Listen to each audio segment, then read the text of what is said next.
or unhealed areas. So I hope that tonight you will find some kind of morsel that will give you something to think about. Before I get started, though, the one thing I'd like to do is thank a couple of people. First, I want to thank my sponsor. I also want to thank my sister, my husband, because they have put up with my growth and my stumbling through all this mess. And all of the people, the smart, wise recovery people, both the newcomers and the old timers, who slowly and gently over the years have guided me. I also want to thank you for being here, and I don't care wherever you are. When I talk with newcomers, I love doing that. And I love talking to the old timers too, because every time I do, I grow in my program. So you are very important to me. So first, thank you for being here, and thank you for being patient. Let's see if I have to, wait a minute, my screen's not working. Now it should be working. There we go. All right, I came in this program really full of anger and resentment and manipulation. Over the years, I have learned so much. So my goal tonight is to share with you what I've learned about my anger. First, how I got here, what happened before recovery, what I've learned about my anger, my resentments, and how I used manipulation. I also want to share with you how I've learned to deal with other people's anger and their resentments and their attempts to manipulate me and what's going on. And lastly, it's not on the screen, I also want to share with you little things that I do to help me stay in recovery. It helps me keep my serenity just one day at a time. So let's get started. So my question is, how in the world did this cute little 3-year-old girl get so sad and so full of resentment and so full of anger as an adult? Well, very honestly, what happened was when my father came back from World War II, he never talked about all of the horrors and the atrocities that he observed. My parents' marriage was in difficult waters, and there was a lot of anger. By the time I came along, I'm the littlest in that picture. By the time I came along, Dad had started medicating himself with alcohol, probably to stop the pain of the memories as well as the pain of his current situation. Back then, my parents were so proud because they owned a candy plant, but lost it. They also owned a home that they built from scratch and lost that. They also, we believe, claimed bankruptcy about that same time period. So we went from being fairly well off to being in poverty. We moved into a rental house and probably went on welfare that we best know. Dad lost job after job after job. We ate a lot of beans. I wore hand-me-down clothes. There was very little heat in the house, and there was always a lot of tension. My parents would lose their temper quite often, and I remember multiple whippings for minor offenses and even things that I didn't do. Today, I now know that that was child abuse, and because of the program, thank goodness I don't focus on that anymore. Mother's role as the matriarch of the family really started growing. She was doing everything that she possibly could to try to help hold the family together. That's what she used to say. And she was doing everything she could to keep up appearances. We worked hard at that. She tried so much and was tired all the time and was working all the time. She became very controlling, very distant, and very demanding. Many times I watched Mom use anger. She would get angry at Dad, and I would watch Dad give in to that. So I learned very quickly that anger was something that worked. With all this tension and all this anger and all these arguments in the house, we were supposed to do one thing, and that was to make sure that we put on a show for the public. In fact, we were expected to dress up. We were expected to smile. We were expected to go to church. We were expected to look good, and always, always behave in such a way in public that they would never know how bad it was. You know, the problems in our family, that elephant that was in the room was hidden under the rug. And I learned several lessons during that time period. I first learned to put on a face. I wanted you to see me as a kind, loving, accepting, caring person. I learned to put on a show of confidence, even when I didn't feel confident down deep inside. I learned to do whatever I could do so that others would like me and that others would think that everybody else liked me too. I wanted you to think I was a very lovable person, you know. All the while, though, I was irritated most of the time. When something went wrong, I used to think that it was always his fault or her fault. I expected others to do things right. In other words, to do what I considered to be the right way. I wanted my husband to communicate in the right way, the way I thought he should. In fact, even at one point, I found myself praying, you know, please tell them to understand and help them see blah, blah, blah, blah. You know, I wanted to do anything to get others to behave. While on the inside, I was just plain mad. I was mad at you. I was mad at the world. And I was mad at me. Now remember, I had learned to cover up. I had learned always behave in such a way that the public would never know how bad it was. So I got this job, and now I'm working 50, 80 hours a week, trying to make sure everybody was happy. And like Mom, I ended up being tired all the time. And I was scared. I was scared that you would really learn who I was on the inside. And I was ashamed of my feelings. I was ashamed of being irritated. I was ashamed of being angry. And I was ashamed of being scared. I tried everything that I could think of. I went to therapists. I went to counselors. I went to ministers. I read more self-help books than I can count. I even went to college and got a degree in psychology. I even then went to graduate school and got a degree in counseling. Later, still not being happy, you know, finally somebody said, Pat, you're an adult child, so I joined Al-Anon. Well, in Al-Anon, they suggested that I get a sponsor. But very honestly, between you and me, I didn't want to do that.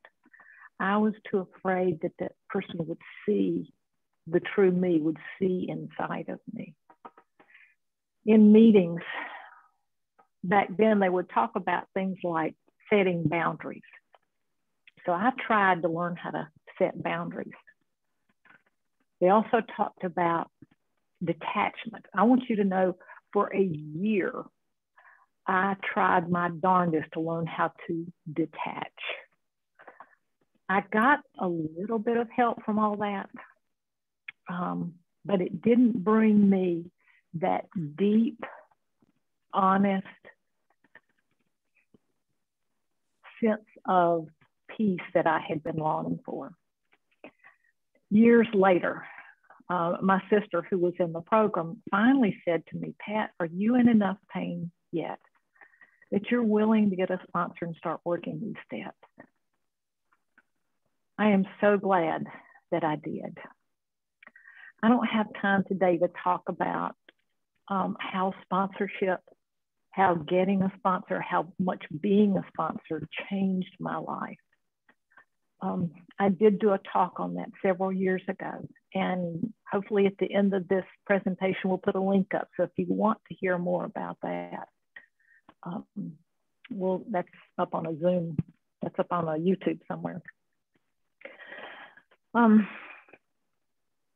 Like I said, I'm also glad that I didn't quit before the miracle happened. For me, that major turning point was step 4 and 5. Now, the committee has asked me to focus just on anger, on resentment, and on manipulation. So let's really talk about those. My sponsor taught me that I needed to focus on the solution, not the problem. Now, I will tell you honestly, I could talk about the problem. I could talk about the problem for hours, but I finally learned that wasn't getting me anywhere. So we started working on the steps. I got homework. We would talk about those steps. And I started getting a little bit more relief. During step 5, I really started seeing what was behind my anger and what was behind my resentment. What was driving it? While doing that 5th step, it really became very clear to me. My anger, my resentments were based on false beliefs or false assumptions. Okay. I also began to see that anger was driven by my fears. My fears that I was afraid that I would either lose something or not get my way. I was afraid, and I wanted to make sure that whatever it was that I was wanting would happen. And that's where most of the anger came from. I felt like if I could just say the right thing, if I would just say blah, blah, blah, blah, then you'd see the light and you'd do it right. Yeah, I learned that really wasn't the best thing to do. So how did I finally get to that point of that realization of seeing what was driving my anger and my resentment? It was really simple. First, I was supposed to list all the people or the principals or the institutions where I felt angry, where I was upset. Then I was supposed to write down, very simple, what happened? You know, what did they do that caused me to feel anger? I now know that what they did, I found, was justification for my anger. I was also then supposed to write down, okay, what part of me felt threatened? Was it my self-esteem? Was it my personal relationship? Was it my material stuff, my money, my things? You know, was it my emotional security? Next, my sponsor asked me a question. He said, okay, are you really willing to look at what your role in this is? You know, is your resentment selfish and self-centered? My first reaction to that question was, heck no, no way. I am not selfish. I am not self-centered. In fact, I have worked all my life at trying to help other people. I have given and given and given. I'm not self-centered. I'm not, you know, all I do is think about what other people want. What do you mean? Me being selfish? I have heard it said that sunlight is a great disinfectant, that it cleans up the mess. And that's what my sponsor helped me do. I began learning that these negative perceptions that I had all of them were based on lies. And understanding that helped me clean up that mess. Having a sponsor who gently, with compassion and love, would ask me really tough questions. I started learning how my resentment was selfish and self-centered, and how it was inconsiderate, and how it was based on all these crazy thoughts. So we looked at those words differently. You know, is it selfish and self-centered? Well, was this true? This was a different way of looking at it. You know, I realized inside, I want what I want, and I want it right now. And I become frustrated, angry, irritated when I don't get it.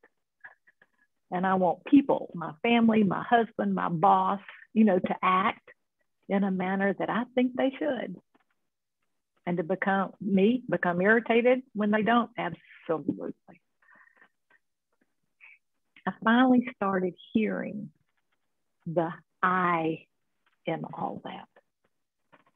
I wanted my way. Somebody asked me one time, you know, well, who put you in charge? I've often heard it said, you know, when did God call you up and make you king? Or when did God call you up and make you queen, emperor? You know, who's to know that your way is right? And when my sponsor started pointing that out, it was one of those things that's kind of hard to swallow. But in my heart, I knew it was true, because how do I know that my way's right? So next, I began to understand really what was behind that anger. The biggest thing that was behind it was fear. I was afraid. I was afraid that things wouldn't go the way I wanted them to go. I was afraid that you would think blah, blah, blah, blah, blah, just fill in the blank. I was afraid that you wouldn't behave the way I wanted. I was afraid that I'd hurt your feelings and make you angry. I really wanted to keep the peace. And for me, what that meant was, you still need to do it my way so that things would be peaceful and you liked me. So was my resentment inconsiderate? When I'm holding on to resentment and anger, am I being inconsiderate? Am I being inconsiderate to other people? In other words, when I'm looking and I'm getting all in their business, is that being inconsiderate?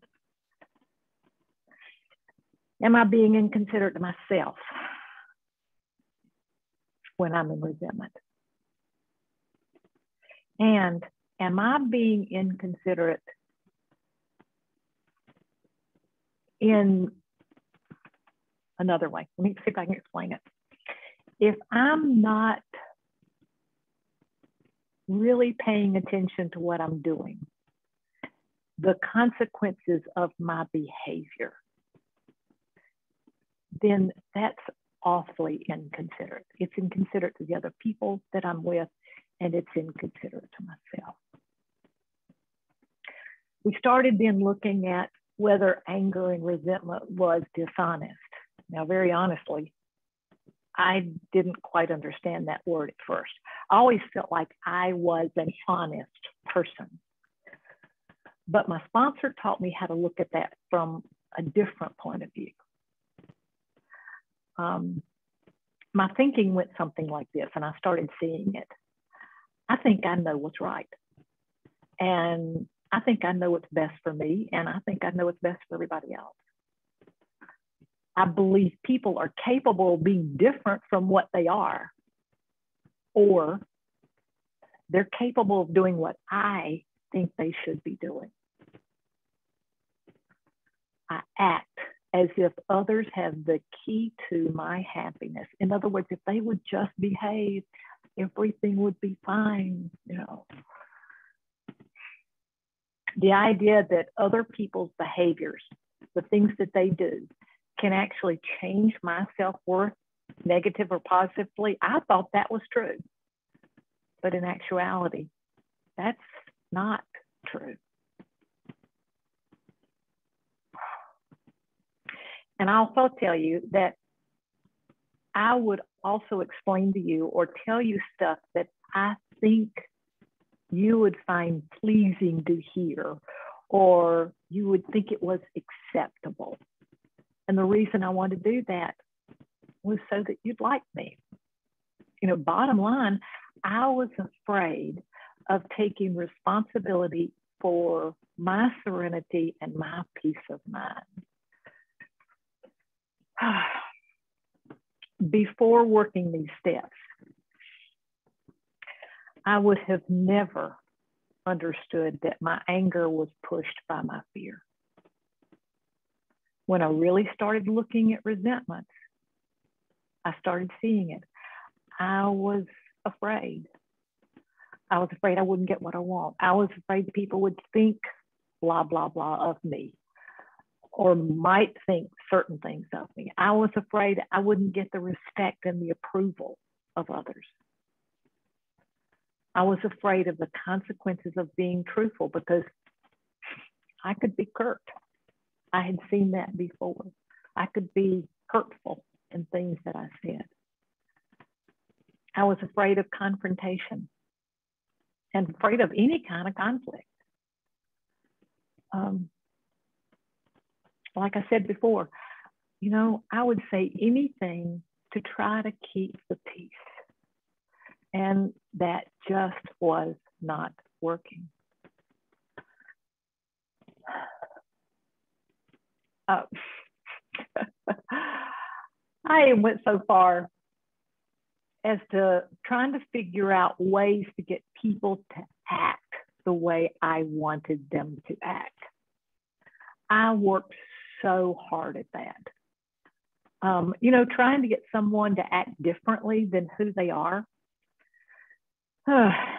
is really more like trying to teach a cat to bark. You know, no matter how hard I try, I can't get that cat to bark. That cat's just going to behave like a cat behaves. But I tried hard, and I tried harder, and I tried harder. And very honestly, the harder I tried, the worse it got. Not only was I frustrated, but it sure annoyed the cat. You know, anytime I'm trying to push anything. But what did I do? Well, I tried harder. And you know what happened then? Most of the time I got bit. Oh gosh. I remember one time Mother telling me, you know, if you really want to get somebody to do what you want them to do, just kill them with kindness. Well, I tried that too. All my efforts to be sweet and loving and agreeable, you know, that didn't really work either. You know, sweetness can be real annoying. And I finally started learning that lesson. Later, my sponsor asked me, okay, what are the hidden payoffs for you holding on to this anger? Well, I didn't see any payoffs. I will tell you it. About 2 weeks went by and I studied this question. I couldn't figure it out. I didn't want the resentment, so why was I holding on to them? Why did I think there was a payoff? Finally, I began to see it. The payoff was making somebody else wrong. The payoff was getting to be right or better than them. The payoff was avoiding taking risk to try something different. The payoff was not having to admit that the way I looked at the situation was probably flawed. The payoff was not taking responsibility for my own serenity. In other words, I could continue to play the victim. If he would just do blah, blah, blah, it's his fault. You know, I don't have to make any effort if they would just change. Oh boy. And I carried that victim role really well. My sponsor then said, okay, if you choose to hold on to this resentment from now on, what's it going to cost you? Well, that was pretty clear to me. It was going to cost me my serenity, my happiness. How could I have deep, intimate relationships with other people if I'm so focused on the problem? I could remember so many times coming home from work and all I could think about was he said this and she said that and blah, blah, blah, blah, blah.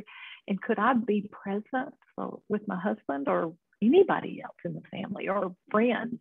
No, I was all caught up in the problem. So it cost me honest self-expression. It cost me my spiritual connection. It cost me that feeling of empowerment. I don't feel empowered when I'm in a place of resentment and anger. And yeah, it cost me love, closeness, emotional well-being, my self-worth, my self-esteem, all of that bit. My sponsor also had me put me on that resentment list. You know, I was angry at me for being a codependent. I was angry at me for being angry. I was angry at me for hurting others. I was angry at me for hurting myself. I was just irritated. We finally started looking at that. You know, is that resentment that I'm holding towards myself selfish and inconsiderate? Well, yeah. Was it based on flawed assumptions? Well, yeah. You know, I was doing the best that I possibly could, given the fact that I was born and raised by two people who didn't have a recovery program. I was born and raised by two people who didn't know how to deal with anger. I was born and raised by two people who struggled with their own fears and their own pain. They couldn't teach me what they didn't know. And if I could forgive them for not teaching me what they didn't know, then how was this resentment I was holding on to myself helpful? You know, could I let go of that anger, realizing that my parents didn't know, they didn't have the skills, nobody taught them how to have a healthy, comfortable, serene life. So how could I have learned it? Well, I couldn't. That's when I started realizing, you know, I don't need to hold on to the resentment towards me for what happened in the past. My job is to now take one day at a time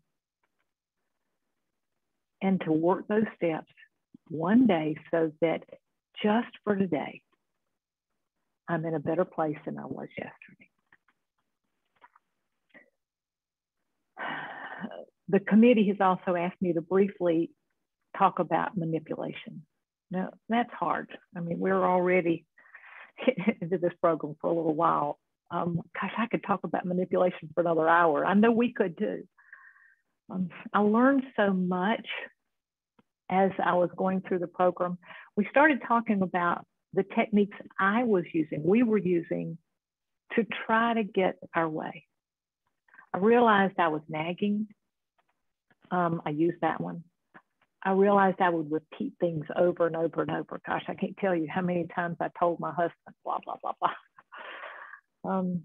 I used guilt trips because I had seen that in my family too. And I used the same one. I tried totally ignoring people. Now that one was a real good one. And I ignored my mother, in fact, so much like, I'm paying attention to my coat over there on the chair. She'd say something, I wasn't going to say anything because I was trying to punish her. I'm going to ignore you. That's just another manipulation technique. There are hundreds of different ways that we try to convince people that our way of thinking is right, that my way of thinking was right. We started a list, and over the years, a lot of us in recovery keep adding to that list.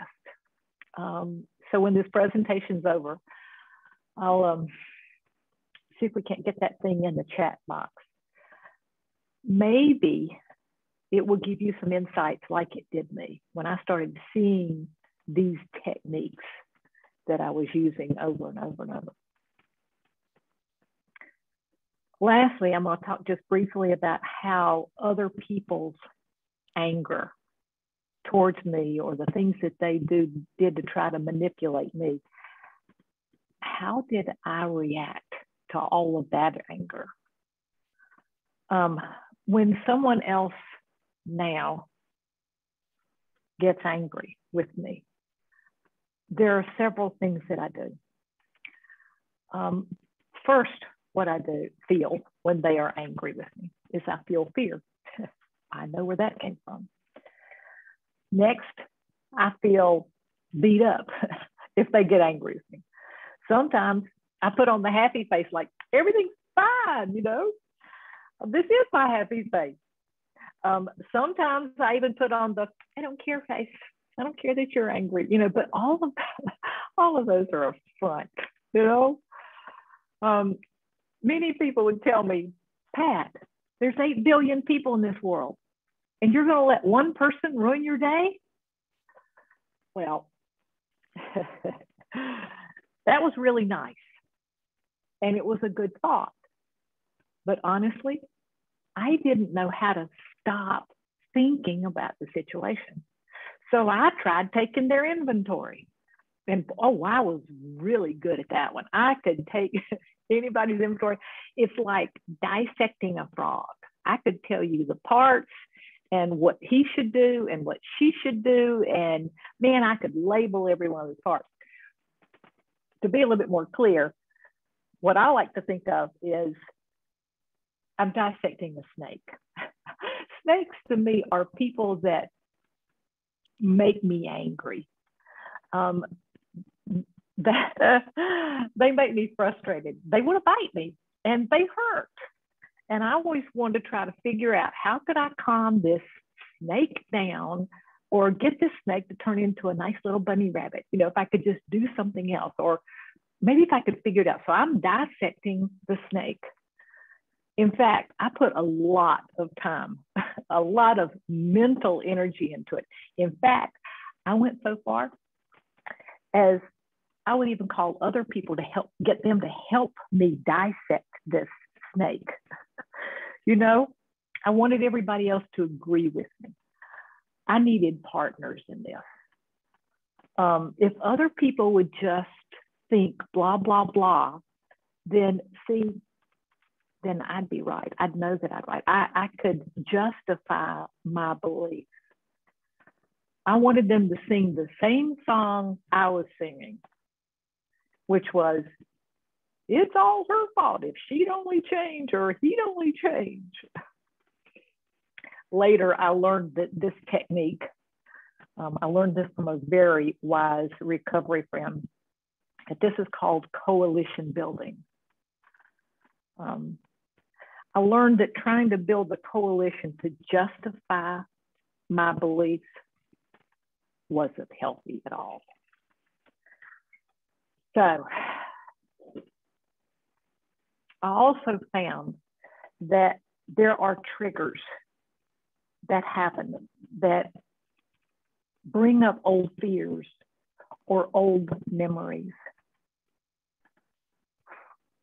I learned through this program that I couldn't set healthy boundaries until I could understand my resentments, and I could understand my fears. Things aren't going to go away until I can see what's driving that fear. I also thought that if I could set these boundaries back then, if I could just set these boundaries, I could tell them to behave and then they would follow my rules. Well, you know, boundaries don't work like that. Boundaries, I know now, is more about finding my limits, what I'm comfortable with. It's about taking care of myself. It's not about setting boundaries for other people. They're going to do what they want to do. Now, that doesn't mean that I have to put up with it, but I can take care of me. One of the things that in my recovery I have learned to focus on is to keep my serenity, is that it really doesn't matter what they think. You know, as long as I am physically not in danger, then I need to keep this in mind. It doesn't really matter what they think. What matters is my reaction to their choices, to what they're saying. When I focus on them, and trying to get them to change, I'm in the wrong place. I need to go back and work my steps. And in the process of working those steps, I need to call a wise recovery friend or friends to help me look at different options.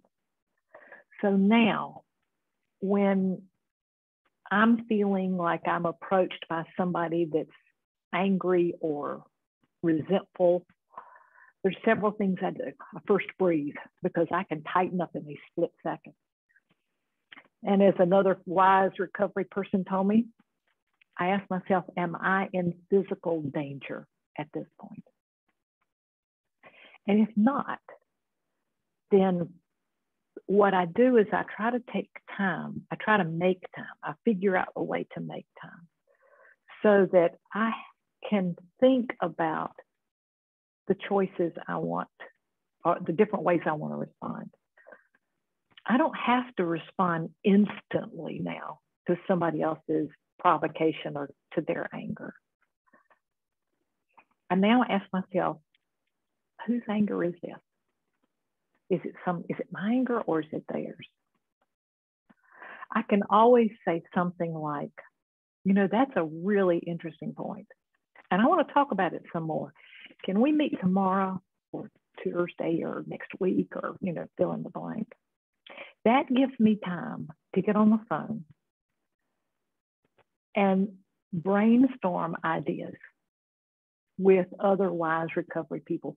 It opens doors I never even thought about, because again, I didn't learn how to think this way growing up. So I can call other wise recovery people, we can brainstorm ideas, and then I can pick and choose from that list some ways that I might want to respond differently than what I have responded before. The way I look at my recovery is kind of like the ivy that grows on the chimney outside of our house. You know, when ivy grows up a structure like this, sometimes the little root systems will suck out the glue that keeps the mortar together. And over time, it can cause that chimney to crumble.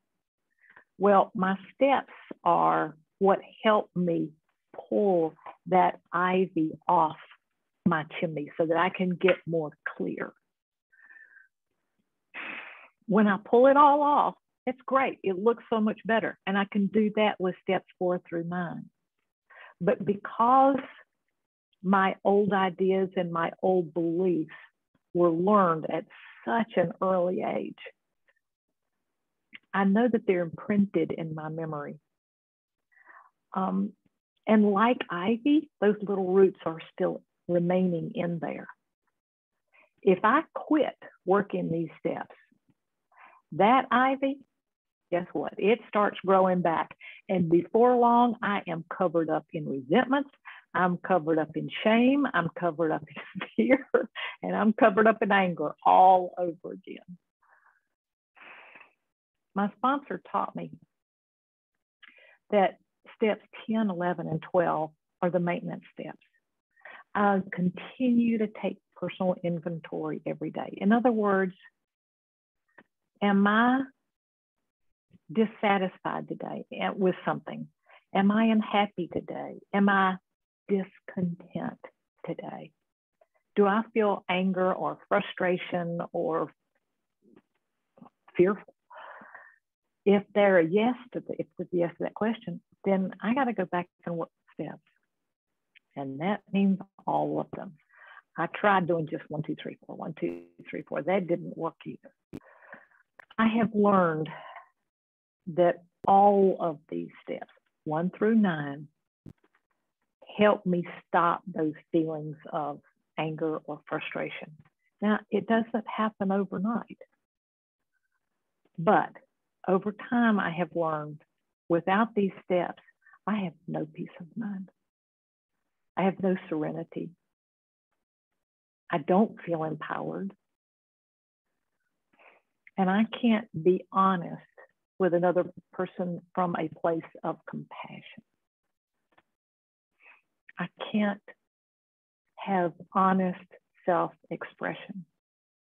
And my self-esteem and my recovery is shot if I don't use these steps all the time. There are several things that I have posted in my bathroom on the bulletin board in the mirror. And it's things that I like to read. They're reminders in the mornings and in the evenings and sometimes during the day that help me. One of those things, this is it, it's on the mirror. When I'm upset, when I am disturbed, or I find some person or some situation unacceptable to me, you know, I'm looking at the problem. It's how I view that person or the situation that's the problem. Growing up in the family that I grew up in, I always felt like I was the problem. I was the mistake. So I have changed that little thing. What it says now is I'm looking at the solution. Blaming others on my discomfort, blaming anything outside of me is a way I avoid facing the real cause of it. And that real cause is usually the way I'm looking at it. If I can call you guys, if I can reach out to other people, you lovingly help me see that the way I'm looking at it is just not healthy. This one is another one that I like, and it's in my bathroom also.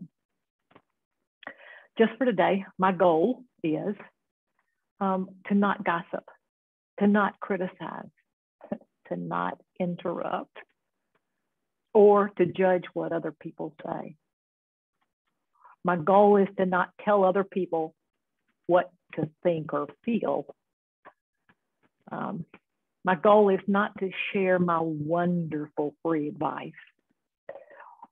And just for today, I'm not going to try to correct other people's obvious mistakes. Now, there's some humor in that, but it was so true. You know, I don't want to, I feel like I should correct them. There's another person who I think is on this meeting, and I love what he would always say. He said, you know, I got to check my motives before I speak. So this one's another one I absolutely love. Before I speak, am I going to say something from a place of wanting him or her to change? Is what I'm going to say coming from a place of wanting him or her to think differently? Now, my sponsor caught me on that. He said, not only are you trying to control what they say or what they do, you're trying to control how they think. Boy, nail on the head. And is what I'm going to say coming from a place of giving my wonderful, free, unsolicited advice. So 3 questions. Does it really need to be said? Does it need to be said right now? And does it need to be said by me? This helps me check those motives. Do I slip off of it every now and then? Absolutely.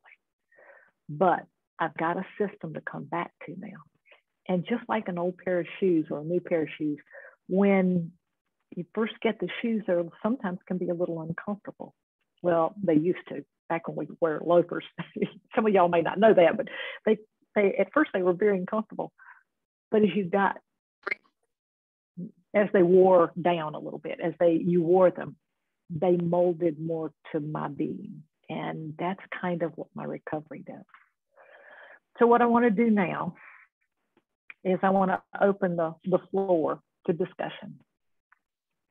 You know, what are your thoughts about dealing with anger and resentment, and how have you handled it?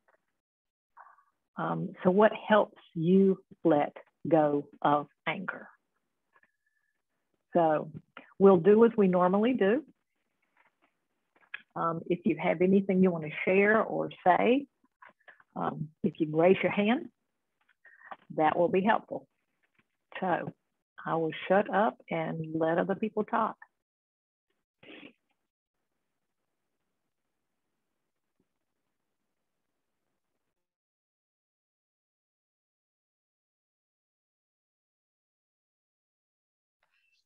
Hello, everyone.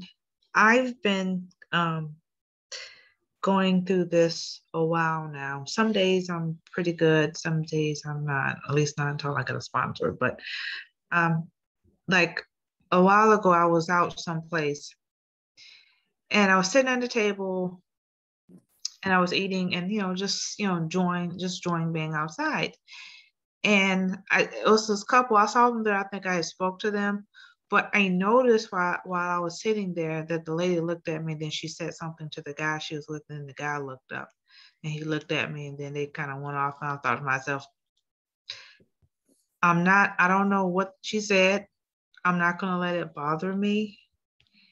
And I've been noticing lately that once I just stop trying to get in people's heads and just let it go, that it has made me more peaceful. I still have a long way to go though, but that part right there, that was a big thing for me. I always wanting to know what people thought, or wanted them to like me, or at least think well of me or something like that. But once I started realizing that it's none of my business what they think of me, and I don't have to deal with it, I just let it go. I started letting it go, and it has changed me tremendously with that. Yep. So that, and at work too. Oh gosh, I can just go on with this right here though. But yeah, I realized that sometimes we are the problem and not someone else. I'm not saying it might be 100% of the time where the other person is like all the problem and we're none. I'm just saying that sometimes it is the way you look at things and stuff, and that, people are going to do what they do and you can't do anything about it. So why worry about it, So that's my point. Yep. Thank you. Mm-hmm. Tiffany. Yes. I think Sharon is next, isn't that right? Hi, first off, great presentation. Thank you. My compliments to you. The thing that frustrates me about me is that I can have the insight of what I'm doing wrong or inappropriate or ineffectual, but it doesn't stop me from doing it. Sometimes I'm just bound and determined to be a small person, even though I'm coaching myself to like let it go. Like, is this really how you want to be? No. We'll just let it go. No. And it just drives me crazy. All right. Thank you. All right, T, I think you're up next. Hey, Pat. Hey, T. Thank you so much for giving an amazing talk. You are always so impactful to me every time I talk to you and every time I hear from you. And I was taking a lot of notes. And these things were all good reminders, and they made it clear to me that I have had some slips recently in the areas of control and manipulation. And I've been feeling a lot of frustration and anger about those things. So I just want to say this was a very good reminder for me. I'm going to be working the steps on some things and calling you. Good. Thank you.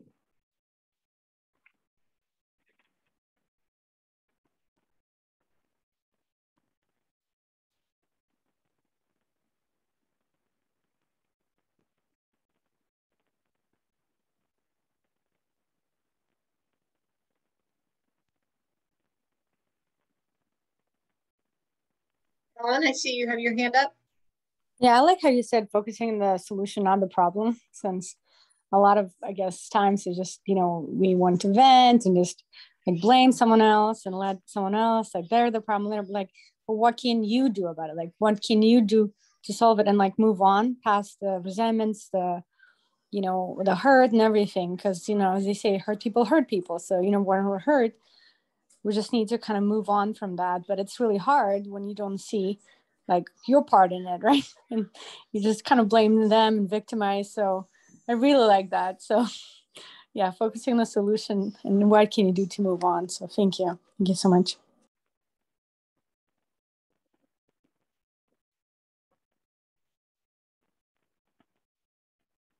All right, Vernell, I think your hand's up. Yes, it is. Thank you, everybody, for being here. And Pat, thank you for that great reminder. I love how you used the fifth step, the chart, to bring that home and drive that point home on the fear. I was in South Florida a week ago, and I visited with my second cousin who is 6 years older than me. And we've gotten pretty close because she's done some inner child work and not 12-step work, but with therapists that are in 12 steps. And we were talking about anger, and she was driving and she was telling me how bad the traffic had gotten in Fort Lauderdale.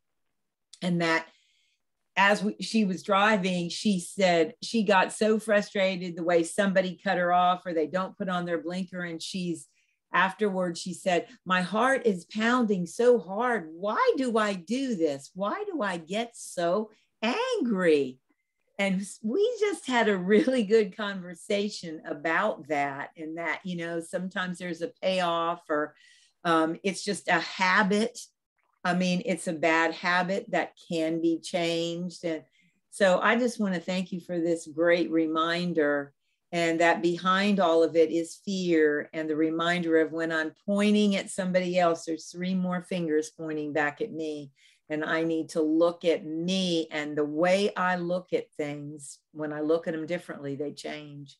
So thank you for that great presentation. Thank you for sharing, Vernell. Abby, I think you're next. I think I am.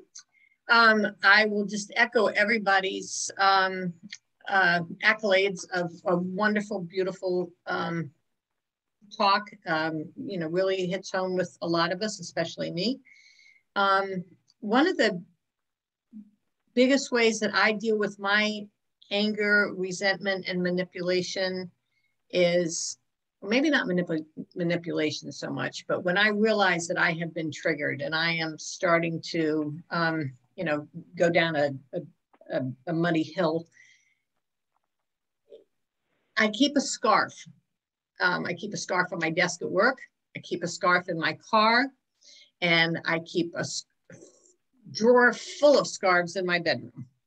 And my scarves what's the word I'm looking for? symbolize my serenity.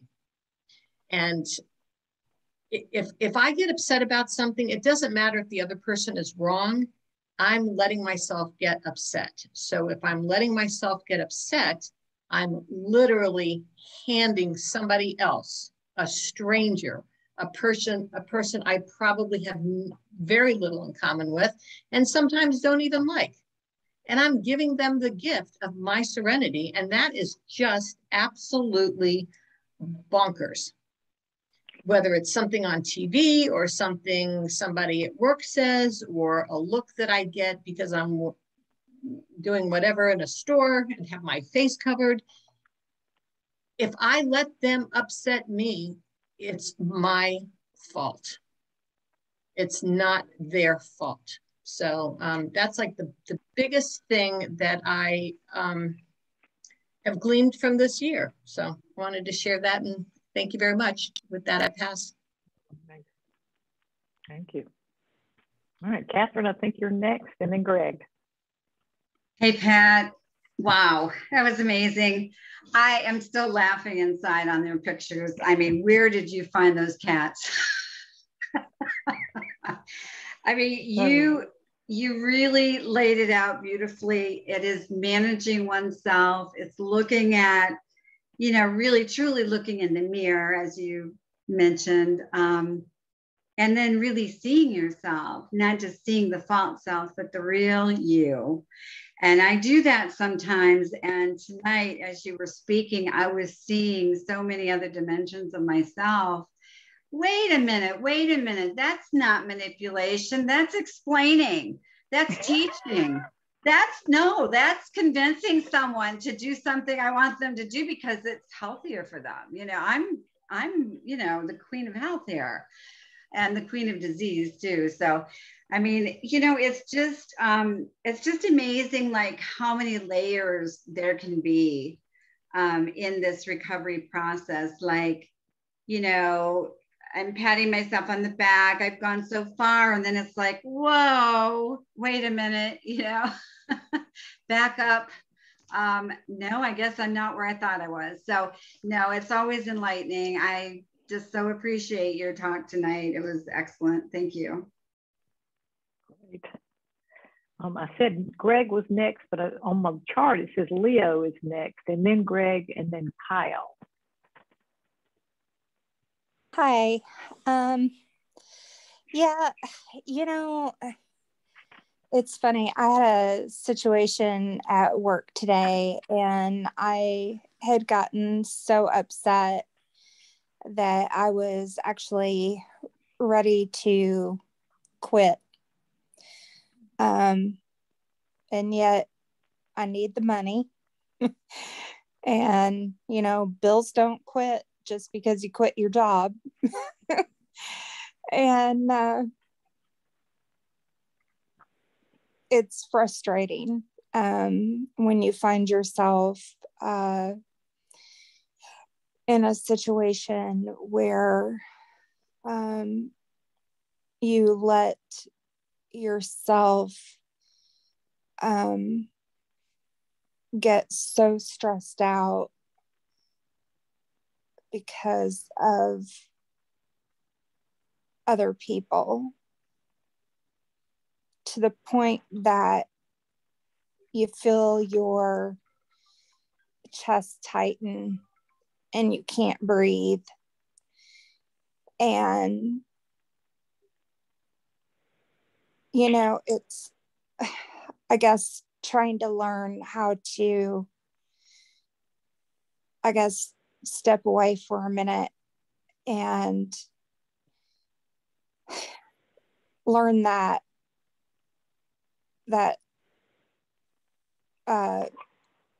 serenity. And that's something that's brand new for me. I mean, I think you guys have seen me, what,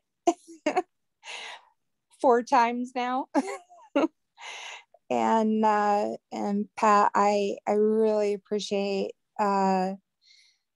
this lesson, in particular, the anger, the resentment. It really was definitely something I needed to hear tonight. Unfortunately, work ran late, and so I didn't catch all of it, but it was right on time.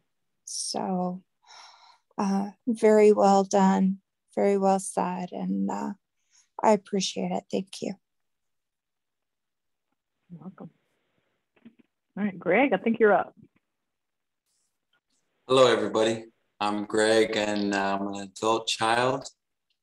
Pat, thank you very much for your presentation. I enjoyed it very much. One thing that really made sense to me was the trying to teach a cat to bark. I was thinking about that, like, that don't make no sense. Like, how's that gonna work? Well, that's what happens when I try to change people. And I use manipulation techniques to change people. It can happen. You know, it's like that cat trying to bark. As for the anger thing, yesterday I got real angry. I was cooking and it didn't go my way, and I got really angry. I felt my face turn red. I felt my mouth get, like that very sensitive, stinging sensation. And the thing I did was I physically got out of the situation. Like, I stepped out of the kitchen. First of all, when I got angry, I turned off the stove. I set the pot by itself, and I physically lifted up my hands and said, I just did this, and I walked out of the room. That's growth for me, because usually I'm persistent. Like, I will try to make things work the way I want them to work.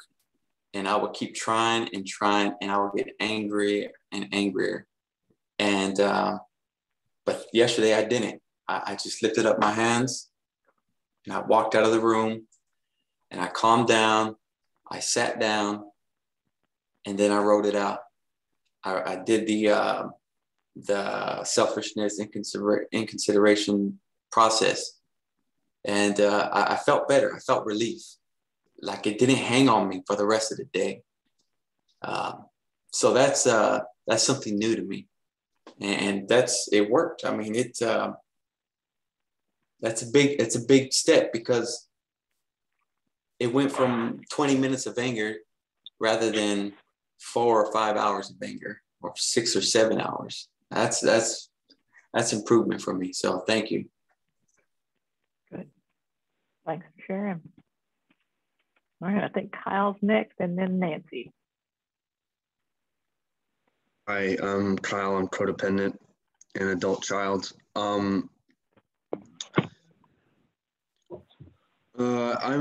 new to the steps and working step 5 right now. So this was a great for me. Thank you, Pat. But I'm still learning how to. So I really don't know how to answer the question. But that's how I answer that question of how I deal with anger and resentment. But today, I'm a tennis coach, and for the last year, I would just be so reactive. I mainly coach kids, and I would mainly be so reactive in my head as to why these 8-year-olds just don't get it. And so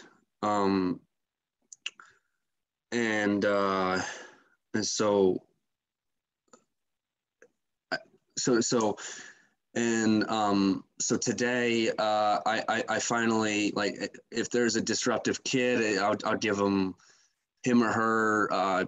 They still need organization and somebody to, be the zookeeper type of thing, and not let the animals out of the zoo.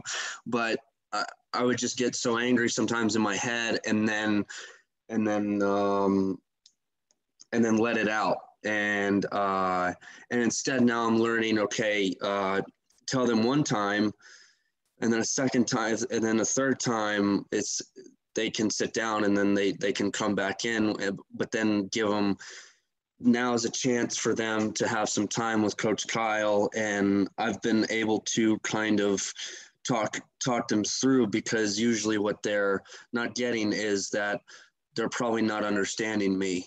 And I've been too self-centered to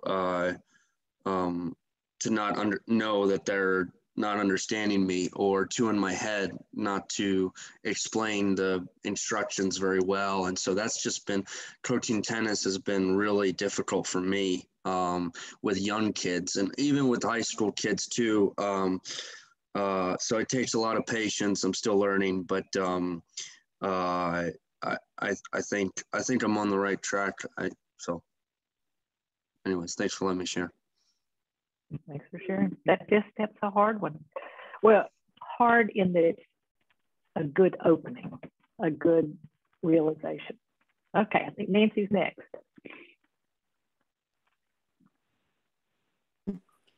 Can you hear me? Yep, sure can. Okay. Thank you very much, Pat.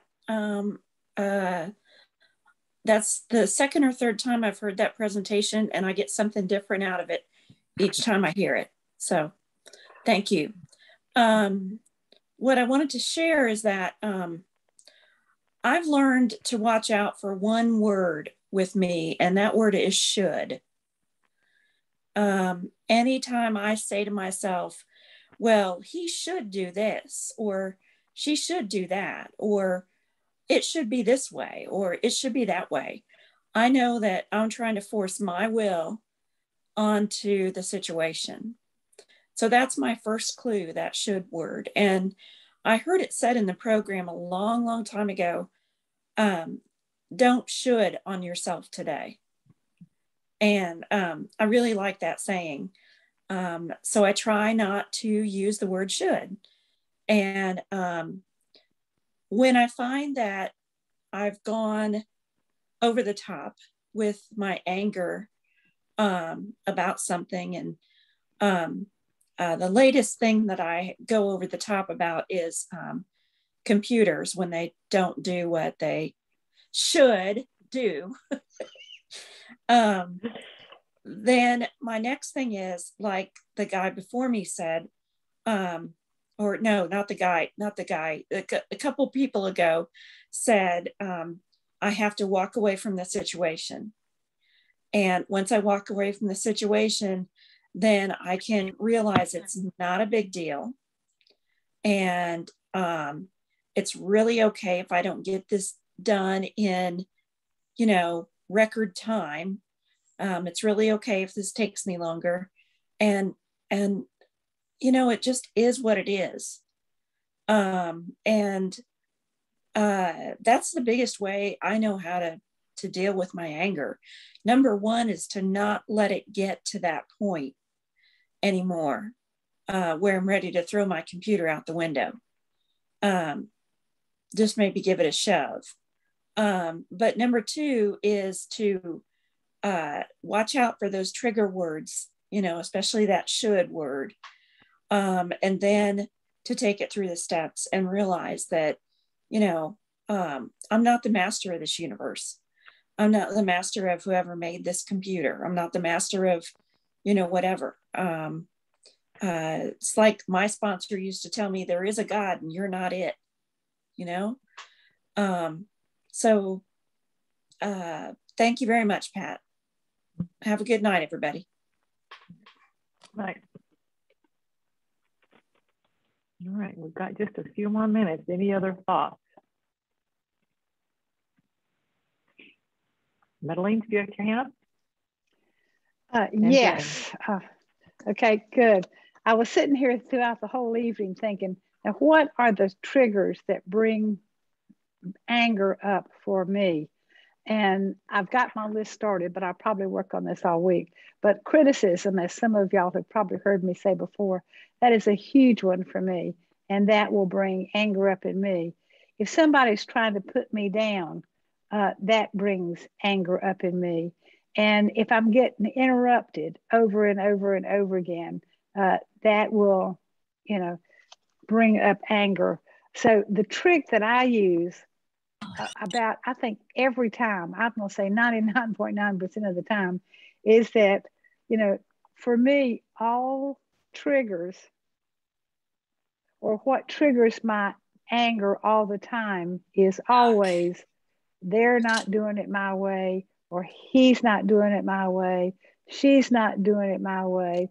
The church isn't doing it my way.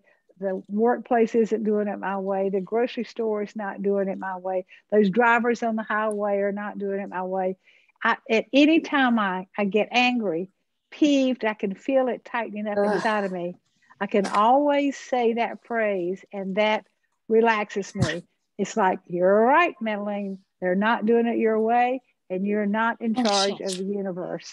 And this program has taught me that, and it has been a lifesaver for me. Thanks for letting me share. Thanks for sharing. Jane, I think you're next. Hi, I'm Jane, and I'm a recovering codependent. The presentation was amazing. It was really clear. It was thought-provoking, just packed with insight. It's the kind of thing that I think it would be good for me to listen to once a week at least.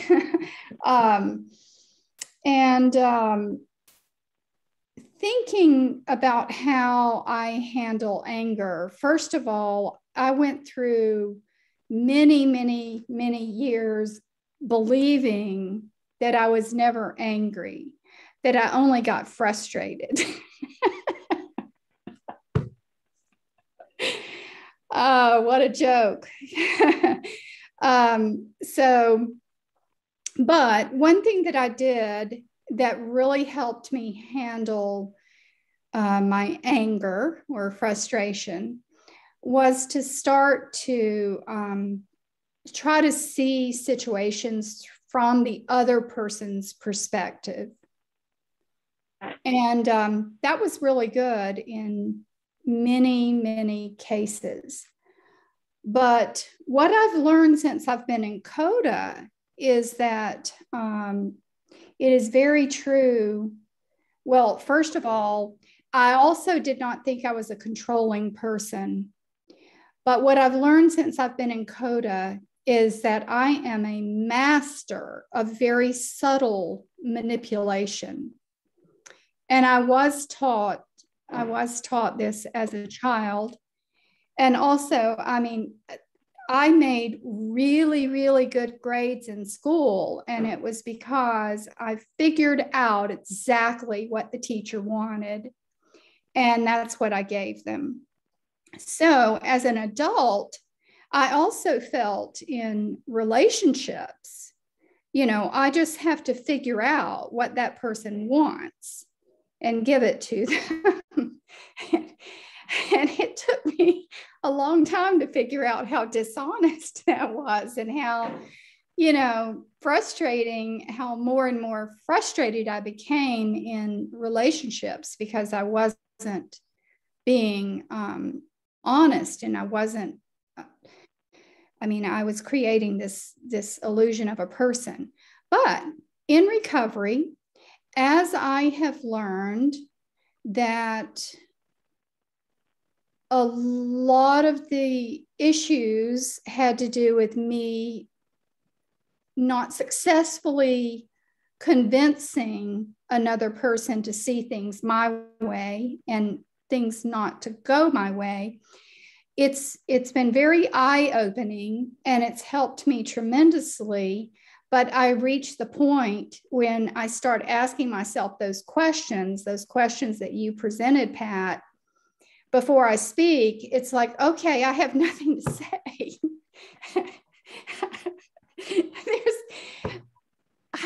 It's like every time I'm about to open my mouth, oh, wait a minute, I'm trying to influence this person. I'm trying to get them to see and think the way I see and think. So I have nothing to say. Now, The key here, though, is getting to the place where I can be at peace and have serenity. So I take care of my 1-year-old granddaughter, and I'm observing her behavior as she's getting to that point where she really wants things to go her way. And I can laugh at myself because it's like, yeah, hey, I'm just like that. But what do I do to help her?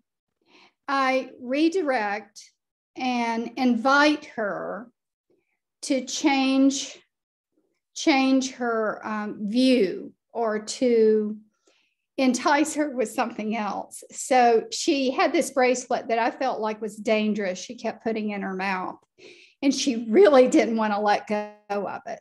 So I found another toy and enticed her with this other toy. And then I hid the bracelet. But she sort of saw me. She's only a year old. And she saw me, but she didn't realize I had hid it really well. She went to the spot where she thought it was, but it wasn't there. Now, my point, I'm sorry, I know I'm getting off on a tangent here, but my point is the way I find serenity when I'm letting go of things not going my way is to really shift my focus. And I have to literally, sometimes it's walking outside and looking at the beauty, the amazing beauty in nature, to look at these brilliant leaves and the way the light is shining and the bright colors, and just soak that in and let go of the fact that things aren't going my way. Thank you for letting me share. Thanks for sharing, Jana. Good. It's just about time for me to turn it back over to Abby for the closing. Is there anybody else that wants to share?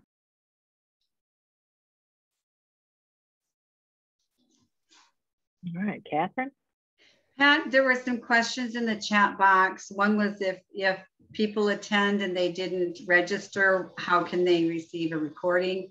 And the other thing was about the 4th step. Where did it come from? Those are the 2 questions I caught. I don't know if anybody else caught other questions. You want to go ahead and answer those questions for them? You're on the committee. Well, we can put Ava. Is Ava here? Can you put your email and I don't know if Ava is here. I saw her come in, but she is on. Yeah, she is. If Ava can put her email in the chat box, and you can register for that. And we are doing a step study starting in January where we really review that 4th step. We spend a couple weeks on it as a group. So if Ava could put that in there too, you can write to that same email and get registered for our January 12th 12-step study. Yeah, I'm putting both flyers in the chat box now. One is to register for this one, because that means that you'll be on the email list, and that means you'll have access to all the recordings. And I'll put, or has the other one been put up yet? The anatomy? I can get that one in too. I'll work on that one now. Great, thank you.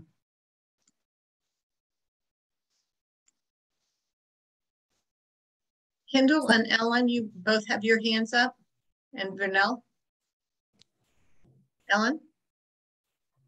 Hi, I just liked the part when Pat said, like, if you behave, like if you like invite a snake, right? So I guess like the analogy, like invite a snake to the table, right? But you expect to, behave like a puppy. I mean, not exactly the same words, but, kind of like the same idea, right? And that's what I want. I want my mom, my dad, my sibling, my sister to behave that way. So just a nice reminder to accept people for who they are, instead of thinking of this like innocent puppies, that, I want them to be. So I just wanted to say that. So thank you. Kendall, yeah. Well, sorry. Yeah. Hey, Kendall, I think you're next. Yeah.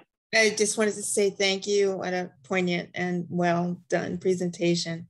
Very thoughtful. Felt like we were running down the steps, step 4 and 5, and hitting all those key points of I can't sit and stew in being angry. That will keep me stuck. I have to look at where I am in the situation, not what they did, even if what they did was heinous. In some cases it was, but in a lot more cases, it was just I didn't get it. They didn't behave the way I thought they should have behaved, or I didn't get what I wanted, whatever it was. And being able to recognize the anger and not sit in and have choices of having a sponsor, making phone calls and writing and working the steps all the way through. It's a habit that I'm trying to form, and it's finally feels like a really healthy way to live. And I thank you for your help in it with this presentation, and also with my life and making these realizations do step work. Thank you so much. Thank you. All right, I think Vernell's up next. Yeah, real quick, I just wanted to say that I hope y'all are looking, there's a lot of good things being put in the chat, and I did put some resources of some speaker meetings, some ACA, just several that we all attend. So they're all in that resources there. So just make sure you all look, there's a lot of good things being posted. And thank you, I'm very grateful for all of you being here, and thank you, Pat. Thank you, everybody. We have probably a minute for another burning I'll desire turn it back to over to share. Abby. Does anybody else have a burning desire to share before I take us out? Okay, well,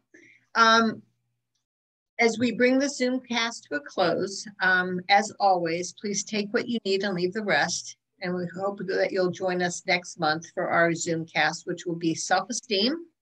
And it's going to be on December 8th at 7:30. And on behalf of Pat and the rest of our series facilitators, I'd like to close with a version of the Serenity Prayer that I learned from you all that I really like. Today, I seek the serenity to accept the people I cannot change, the courage to change the one I can, and the wisdom to know that that one is me. So thank you, everybody. And we'll hang out a little bit in case somebody has some questions afterwards. Thank you. All right. Thank you, everybody. Thank you, Abby. And thank you, Pat. Thank you, everybody. Absolutely. Absolutely. Awesome. I think Shar has a question in the chat too, about the anatomy group. And it's on the flyer. The information is, the question will be answered is on the flyer. Anatomy, right, Ava? Yep. It's on there, yeah. Yeah, I put the 2 addresses in as well, but they're on the flyer. I just wasn't sure that everybody could open the flyer. There might have been some question of that. So anyway, the email addresses for the Zoomcast and the Anatomy of the 12 Steps are in the chat box. So any questions can be sent to either of those for the corresponding sessions, and you can register with those. So that's the place to land. Thank you, Ava. Thank you, Ava. Everybody feel free to share this information about the upcoming events with other recovery folks. I shared it at all my meetings. Absolutely. Good stuff. Registrations are coming in for anatomy. I updated the task force. It was 13 at that time, and I've had another couple. And even today for Zoomcasts, I had 3. I thought, oh, I better check before I had another thing to do. I better check before I go. And there was 3 for today. Word Thank gets you out. so much. Yeah. It was very good, Pat, and I really appreciate everybody's input. Very good. Thank you. Thank you. Thank you, CJ. And Pat, it was so funny when you said Leo. I didn't realize that somehow or another I was messing around with trying to get my stuff on here, and somehow or another I had Leo, but I knew who you were talking about. That's good. That's I didn't good. know. Yeah. I'm So glad I you hope figured it out. Yeah, I hope everybody has a great evening. Okay, thank you. too. Bye-bye. Absolutely. And happy Thanksgiving, everybody. We have a lot to be grateful for. Yes, yes, gratitude. Yeah, that's very true. A lot to be grateful for. All right, friends. Pat, this is Bridget. I just want to say thank you so much for everything that you shared. There was so much that resonated with me, and it was like perfect timing. So I just want to thank you. And Metalie's laughing because she knows how perfect that timing is. It really, really helped. Is there somebody had asked about the worksheet that Greg mentioned? I'm curious about that, but I really loved the slides that you put up. So, I mean, I guess maybe I'm going to re-listen to this. It was so funny. I need, yeah, especially that squirrel, that squirrel. Oh, I love the squirrel too. Yeah. But I definitely want to put some of that stuff on my mirror too. And I love what you said about how you reworded like the problems you're looking at the problem, because it's so easy for me to be like, I'm the problem. I love that you changed it to, or you altered it to, I am the solution. I love that. I really do. There's so much. It was chock full of awesome. So thank you so, so much. Thanks everybody as well for all the wisdom that everybody else shared. And the nice thing about this, Bridget, is that the recording will be posted, and then you can download or take a picture of any of her slides. Exactly. And I might do the squirrel as well. I love that one. Because I've always loved the elephant. The elephant pushing that car was me, because I had no clue what was making me or driving me. I did put my email address in the chat box. So if anybody wants one of those pictures or wants the slides or something, just contact me and we'll see what we can do. Good stuff. Thank you. Good thoughts. And of course, for me, it just brought back tons of memories, because Pat put pictures up of our family. And I remember the hurt and the pain and the loneliness I felt when those pictures were being taken. So it got to me. You guys look great on the outside, though. Yep. Didn't we all? Shiny apple on the outside. Yeah, we learned well. Right. I've taken some pictures of myself, and I really zoom in like 1,000% on my face and my eyes, and I try to get into that moment. And it's crazy, because sometimes we were just like, can you please just strike me with a bolt of lightning now? Get me out of this. But I didn't know I was in such a bad thing. I thought it was my problem. Something's wrong with me. That's why I felt so bad. I felt so lonely. I felt so wrong, because everything we did was wrong with our mom. And our dad didn't defend us. But now I understand that he was trying to fend for himself so much he probably didn't even know we were around, or didn't pay attention to the dynamics of the family dysfunction. I'm sorry, go ahead.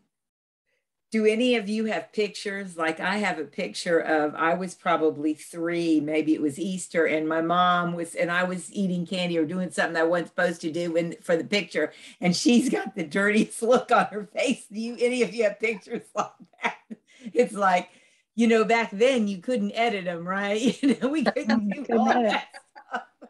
It was like she was giving the worst look. I said, man, there's a lot of those pictures that the face tells 1,000 words.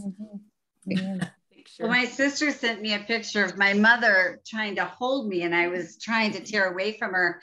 And honestly, I do not remember ever hugging my mother.